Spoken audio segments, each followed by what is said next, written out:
Eclesiastes capítulo 10. Assim como as moscas mortas fazem exalar mau cheiro e inutilizar o unguento do perfumador, assim é, para o famoso em sabedoria e em honra, um pouco de estultícia. O coração do sábio está à sua direita, mas o coração do tolo está à sua esquerda. E, até quando o tolo vai pelo caminho, falta-lhe o seu entendimento e diz a todos que é tolo. Levantando-se contra ti o espírito do governador, não deixes o teu lugar, porque a submissão é um remédio que aplaca grandes ofensas. Ainda há um mal que vi debaixo do sol, como o erro que procede do governador. A estultícia está posta em grandes alturas, mas os ricos estão assentados em lugar baixo. Vi os servos a cavalo, e os príncipes andando sobre a terra como servos.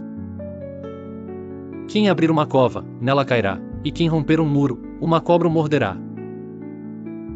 Aquele que transporta pedras, será maltratado por elas, e o que racha lenha expõe-se ao perigo. Se estiver embotado o ferro, e não se afiar o corte, então se deve redobrar a força, mas a sabedoria é excelente para dirigir.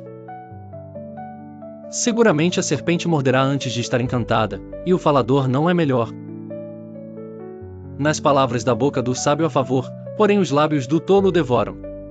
O princípio das palavras da sua boca é a estultícia, e o fim do seu falar um desvario péssimo.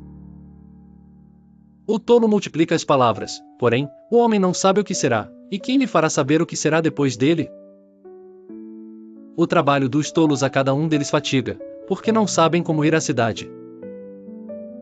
Ai de ti, ó terra, quando teu rei é uma criança, e cujos príncipes comem de manhã. Bem-aventurada tu, ó terra, quando teu rei é filho dos nobres, e teus príncipes comem a tempo, para se fortalecerem, e não para a bebedice. Por muita preguiça se enfraquece o teto, e pela frouxidão das mãos a casa goteja.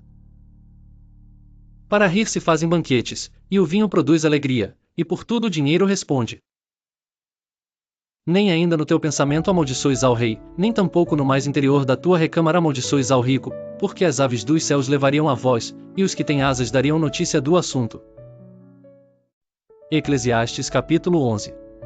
Lança o teu pão sobre as águas, porque depois de muitos dias o acharás.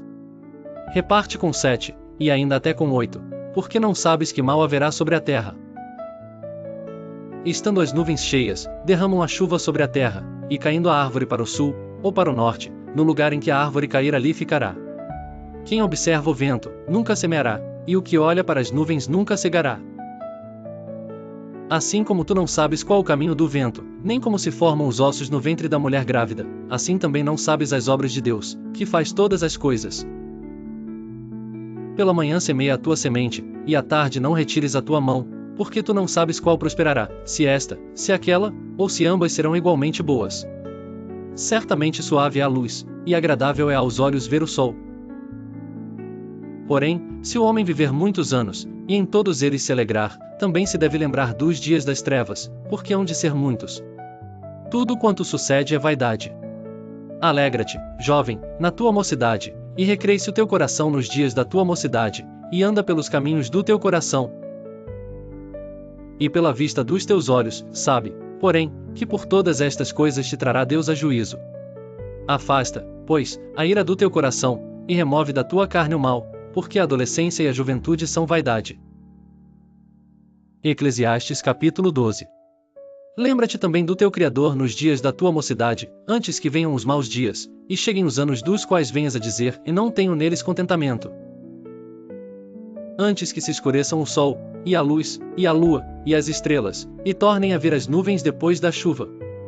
No dia em que tremerem os guardas da casa, e se encurvarem os homens fortes, e cessarem os moedores, por já serem poucos, e se escurecerem os que olham pelas janelas.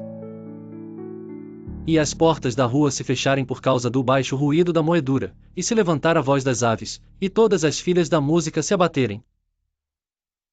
Como também quando temerem o que é alto, e houver espantos no caminho, e florescer a amendoeira, e o gafanhoto for um peso, e perecer o apetite, porque o homem se vai à sua casa eterna, e os pranteadores andarão rodeando pela praça. Antes que se rompa o cordão de prata, e se quebre o copo de ouro, e se despedace o cântaro junto à fonte, e se quebre a roda junto ao poço.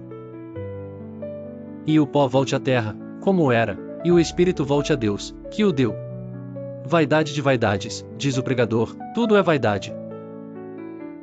E, quanto mais sábio foi o pregador, tanto mais ensinou ao povo sabedoria, e atentando, e esquadrinhando, compôs muitos provérbios. Procurou o pregador achar palavras agradáveis, e escreveu-as com retidão, palavras de verdade. As palavras dos sábios são como aguilhões, e como pregos, bem fixados pelos mestres das assembleias, que nos foram dadas pelo único pastor. E, demais disto, filho meu, atenta e não há limite para fazer muitos livros, e muito estudo é enfado da carne. De tudo que se tem ouvido, o fim é, teme a Deus, e guarda os seus mandamentos, porque isto é o dever de todo homem. Porque Deus há de trazer a juízo toda a obra, e até tudo o que está encoberto, quer seja bom, quer seja mau.